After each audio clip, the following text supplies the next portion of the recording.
$1000 ارب ہر سال کی ضرورت ہوگی صرف سمندر کے قریب رہنے والی آبادی کو بچانے کے لیے. یہ 2050 کے تعلق سے بیان کیا گیا ہے. دنیا کی 5 ارب کی آبادی کو پانی کی قلت ہوگی. 2050 کی بات ہو رہی ہے. یہ درخت نہ لگانے کی وجہ سے. دنیا کے 1 ارب انسان اپنی بقا کے لیے ہجرت پر مجبور ہوں گے. 2050 کی بات کی جا رہی ہے. 10 کروڑ لوگ ماحولیاتی تبدیلی کے باعث شدید غربت کا شکار ہوں گے. یہ کووڈ کی بات نہیں کر رہا، کورونا کی بات نہیں کر رہا ہوں. یہ کینسر، بلڈ پریشر اور شوگر کی بات نہیں کر رہا ہوں. یہ ٹینشن، انزائٹی اور ڈپریشن کی بات نہیں کر رہا ہوں.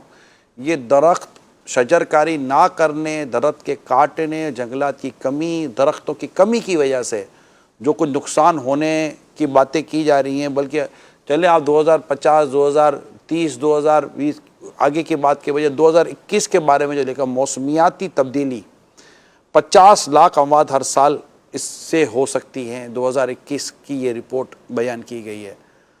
ہم اس وقت صرف کووڈ کو ہی رو رہے ہیں، اگرچہ وہ بھی ایک پریشان کرنے والی چیز ہے. اللہ ہماری حفاظت کرے.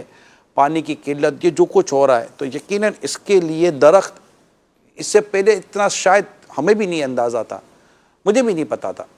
لیکن پچھلے چند سالوں سے جو گلوبل وارمنگ، موسم کی تبدیلی، خود ہم دیکھتے ہیں ٹیمپریچر کہاں جا رہا ہے. سردی اتنی کہ کبھی دیکھی نہیں تھی، گرمی اتنی کہ کبھی سوچی نہیں تھی. 1 اگست کو پاکستان میں جو ہم اس وقت پلانٹیشن ڈے، شجرکاری کا جو یوم شجرکاری منا رہے ہیں، اس میں بھرپور آپ نے حصہ لینا ہے.